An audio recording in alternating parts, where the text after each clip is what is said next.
Стартуваме со дневникот на К1 телевизија. Економија, живот, хроника. И во овој дневник ви ги пренесуваме најновите настани и случувања од Вардарскот и Квишкиот регион Македонија, светот и спортот. Што сега одбележа денешниот ден ќе погледнете веднаш по најавите. Јас сум Катерина Нацева. Останете со нас. 24 годишно момче загина во сообраќајна несреќа на автопатот Неготино-Гевгелија. Воздухот енормно загаден и во Велес, ПМ частичките ја надминуваат дозволената граница.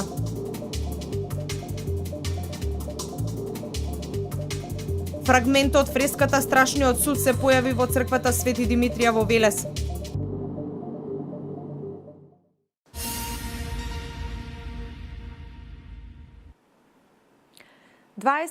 годишно момче загина во сообраќајна несреќа утрово на автопатот Неготино-Гевгелија. Според информациите од портпаролот на СВР Велес Веролюб Додевски, сообраќајната несреќа се случила околу 3 часот и 30 минути кај местото викано Арсова Лака. Ања Василева со деталите. Едно лице загина во сообраќајна несреќа што се случи утрово на автопатот Неготино-Гевгелија. Според информациите од СВР Велес, несреќата се случила околу 3 часот и 30 минути кај местото викано Арсова Лака. Се работи за 24 годишно момче од Неготино. Во незгодата учествувале патнички автомобил марка Сеат Леон со неготински регистарски ознаки, управуван од 24 годишниот СЈ од Неготино и патнички автомобил Мерцедес со скопска регистрација, управуван од 65 годишниот ГЧ од Скопје, соопштува СВР Велес. Возачот на Сеатот починал на лице место, а возачот на Мерцедесот со тешки телесни повреди бил префрлен во општата болница во Кавадарци. Увид на местото на настанот извршила екипа од полициска станица Неготино. Предходно, синоќа околу 20 часот и 30 минути се случила уште една сообраќајка на територијата на општина Неготино во близина на селото Криволак. Патнички автомобил со швајцарски регистарски таблички, управуван од 35 годишниот МН од Криволак, излетал од патот, при што возачот се здобил со телесни повреди. Во возилото имало двајца сопатници. Едниот се здобил со телесни повреди, а другиот не. Повредените биле однесени во болница, па биле пуштени на домашно лекување, известува секторот за внатрешни работи Велес.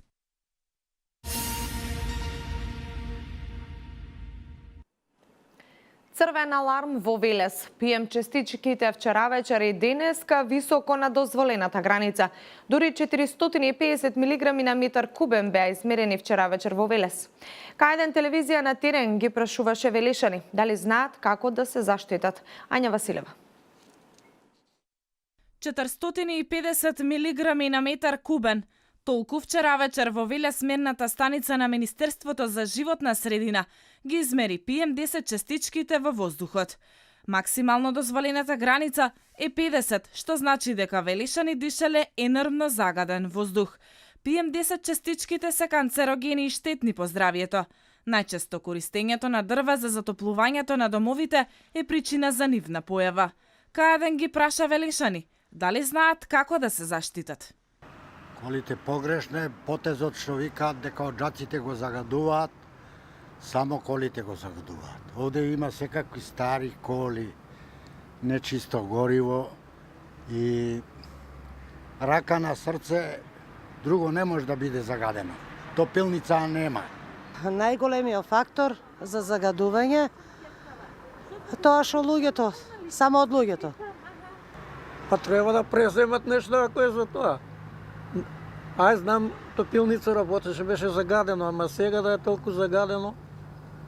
Која индустрија работи за да е загадено? Може да ми кажете? Има загадување, баџи има за загадување. Тука кај нас нема веќе кој да загадува. Нема ништо не работи. Што, нема ни фабрики, ни ништо. Чумбињата да не горат, оджаците да не чурат. Тоа се греело на дрва и паќе се грее. Сега некои ако ставаат гуми и пластика, Тоа е друг проблем.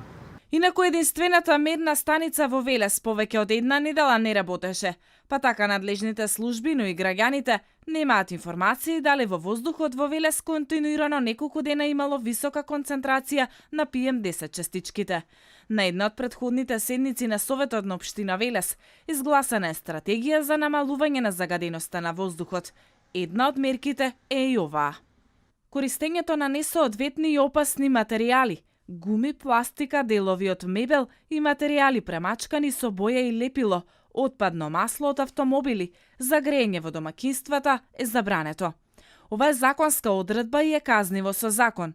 Доколку имате информација дека некој граѓанин користи ваков материјал за грејење, можете да го пријавите на дежурниот телефон.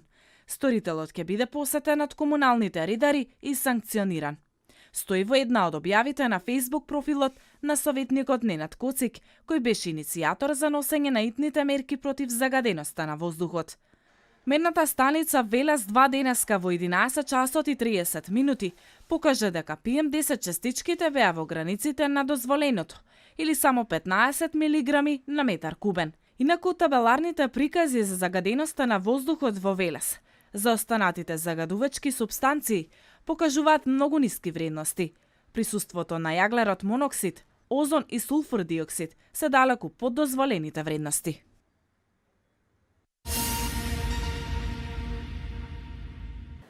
Продолжуваме на тема економија. Според податоците на Државниот завод за статистика, вкупната вредност на извозот на стоки од Република Македонија во периодот јануари-октомври 2017 година бележи пораст од 15,9% во однос на истиот период од претходната година. Вредноста пак на увезената стока во периодот јануари-октомври 2017 е за 11,7% повеќе во споредба со истиот период од претходната година. Покриеноста на увозот со извозот во периодот јануари-октомври 2017 година изнесува 74,4%. Вкупната вредност на извозот на стоки од земја во периодот јануари-октомври 2017 бележи пораст од 15,9% во однос на истиот период од претходната година, објави Државниот завод за статистика. Вредноста на увезената стока во периодот јануари-октомври 2017 година е за 11,7% повеќе во споредба со истиот период од претходната година. Покриеноста на увозот со извоз во периодот јануари-октомври 2017 изнесува 74,4%. Според податоците на Државниот завод за статистика, трговската размена по производи покажува дека во извозот најголемо е учеството на катализаторите на носачи со благородни метали или нивни соединенија, сетовите на проводници за палење и слично за возила, авиони или бродови, фероникелот и облеката. Во увозот најмногу се застапени платината и легурите на платина, необработени или во прав, нафтените масла и маслата добиени од битуменозни минерали, другите метали од платинската група и нивни легури, необработени или во облик на прав и електричната енергија. Во периодот јануари-октомври 2017, според вкупниот обем на надворешно-трговската размена, Република Македонија најмногу тргувала со Германија, Велика Британија, Грција, Србија и Бугарија.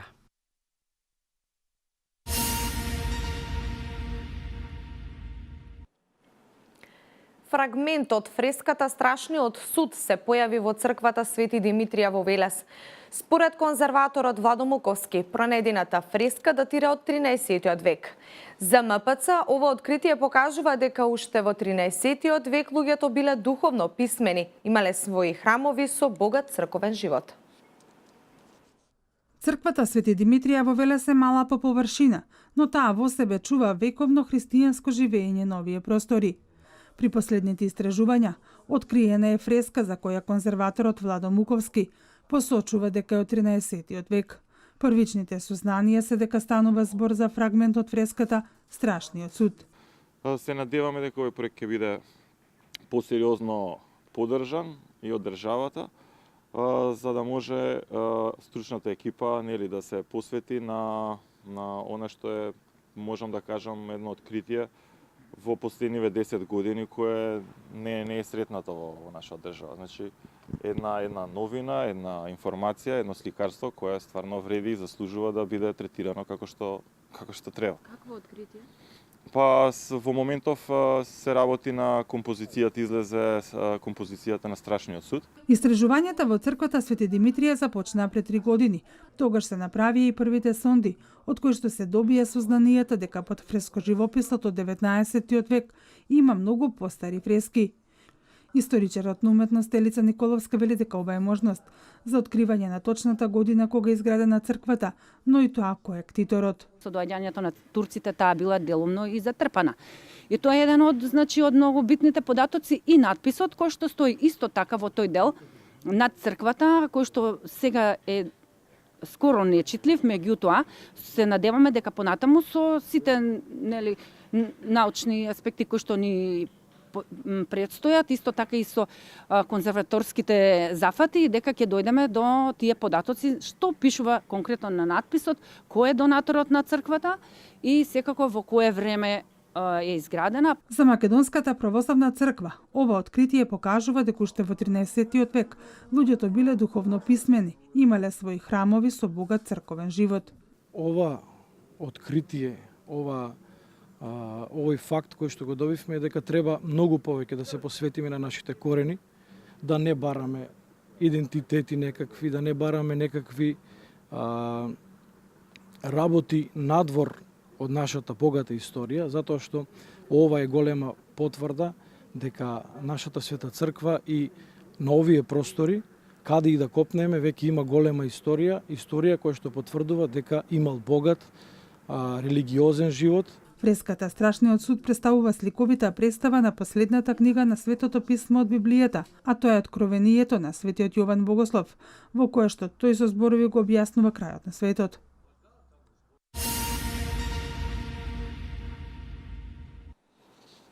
Следната информација ни доаѓа од Тиквешијата. Имено годинава на градскиот плоштад во Кавадарци ќе има организиран дочек на Нова година. Покрај активностите за одбележување на новогодишните и божикините празници, кои ќе започнат на 26 декември, ќе траат до 8 јануари 2018 година.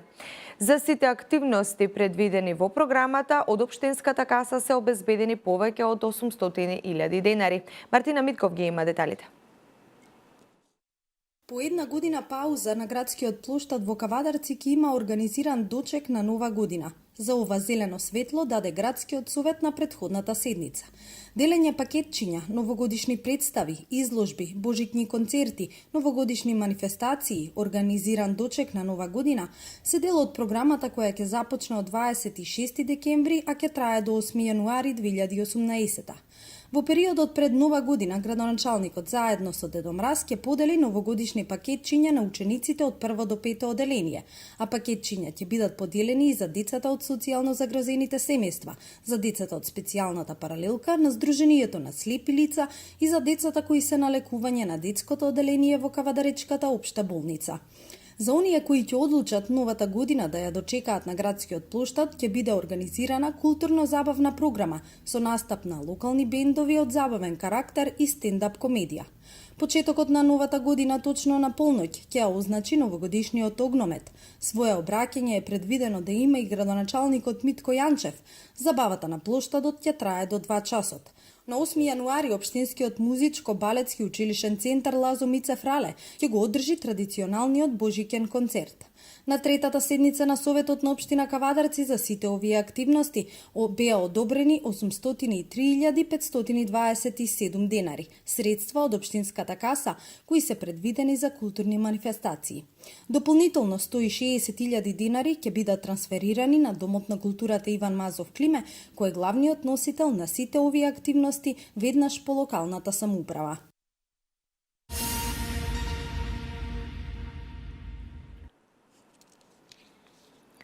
Расправата по предлог буџетот за 2018 година заврши во матичната комисија за финансирање и буџет.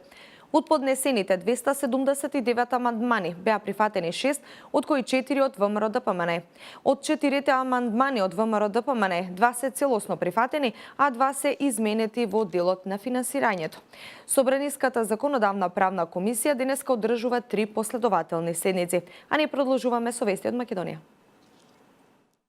Според најновите податоци на Државниот завод за статистика, стапката на раст на бруто домашниот производ за третото тромесечие од 2017 година е 0,2%. Во третото тромесечие од оваа година најголем пораст е забележан во секторите ЕЖИЗ, трговија на големо и трговија на мало, поправка на моторни возила и мотоцикли, транспорт и складирање, објекти за сместување и сервисни дејности со храна од 9,8%, а земјоделство, шумарство и рибарство од 3,8% и Ј, дејност во врска со недвижен имот од 0,9%. Финалната потрошувачка на домаќинствата, вклучувајќи ги непрофитните институции кои им служат на домаќинствата, во третото тромесечие од 2017 година има номинален раст за 5,0%, а незиното учество во структурата на бруто домашниот производ изнесува 65,5%. Во истиот период, извозот на стоки и на услуги номинално се зголеми за 9,8%, а увозот на стоки и на услуги забележа зголемување во номинален износ од 5,0%.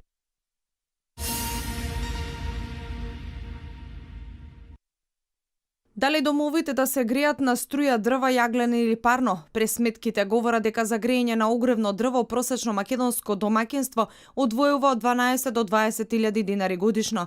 Во земјава повеќе од 130.000 домаќинства се греат на огревно дрво. Јавното претпријатие Македонски шуми годишно продава од 500 до 550.000 метри кубни огревно дрво. Експертите велат дека просечно македонско домаќинство годишно користи од 3 до 10 метри кубни огревно дрво, доколку зимата не е многу студена, за загревање најчесто се неопходни околу 6 метри кубни дрва. Инаку просечната пазарна малопродажна цена на метар кубен буково огревно дрво се движи од 2600 до 3200 динари, а кај дебовото дрво цената е поскапа за 200 до 300 динари по метар кубен. Пресметките според овие цени говорат дека за грејење со огревно дрво просечно македонско домаќинство одвојува од 12 до 20.000 динари на годишно ниво.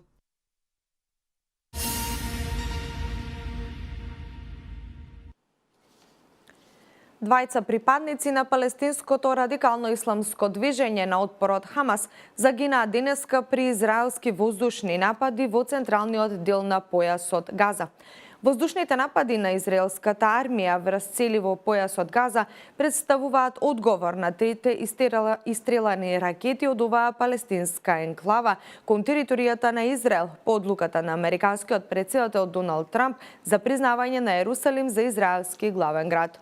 Во соопштението на вооружените сили на Израел се наведува дека цели на воздушните напади биле 4 објекти на Хамас кои биле користени како воени магазини и погони за производство на оружје. Ова е свето денес. Според неименувани извори од Белата куќа, заменик советничката за национална безбедност на американскиот претседател Доналд Трамп, задолжена за Блискиот Исток, Дина Пауел, ќе си поднесе отставка од функцијата во следните денови. Отставката следува како Трамп го призна Ерусалим за главен град на Израел и даде наредба за преместување на амбасадата од Тел Авив во тој град. Портпаролката на Белата куќа, коментирајќи ги овие информации, рече дека признавањето на Ерусалим не е поврзано со најавената отставка на Пауел. Таа уште претходно најавила дека има намера да остане на функцијата само 1 година, пошто планира да продолжи да работи на прашања поврзани со Блискиот Исток.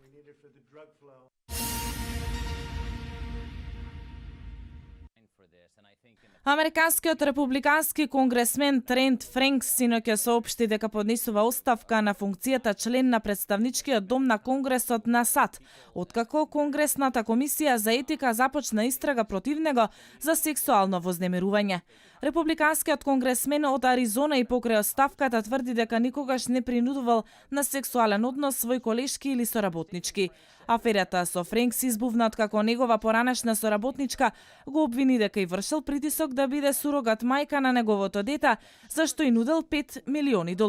Френкс е трет член на Американскиот конгрес кој поднесува отставка поради обвинување за сексуално вознемирување или малтретирање. Во четвртокот оставка најави сенаторот Ал Френкен, кој беше обвинет за непримерно сексуално однесување. Додека пред 2 недели местото во представничкиот дом го напушти демократот Џон Кониерс поради обвинувањата дека сексуално вознемирувал повеќе жени, меѓу кои негови соработнички.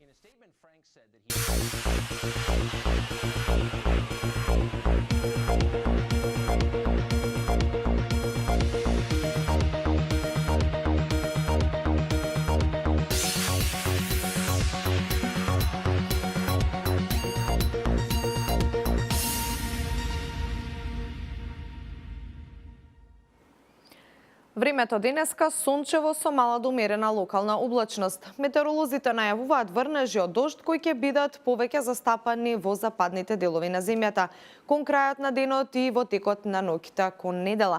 Пообилни врнежи ќе има во западните делови каде се очекува да наврнат на 25 литри на метар квадратен. Ќе дува засилен јужен ветар. В недела предпладне во западните и северните делови ќе има повремени врнежи од снег, а границата на снежните врнежи се очекува да се спушти и до 500 метри надморска височина. Снежната покривка на планините ќе се зголеми, а помала снежна покривка може да се формира и на некои повисоки места. Во почетокот на наредната седмица ќе преовладува променливо облачно и релативно топло време со умерен јужен ветар. Дневникот го завршуваме со метеоинформациите. Јас ви благодарам што бевте заедно со нас. Останете понатаму со Кајден. Пријатно.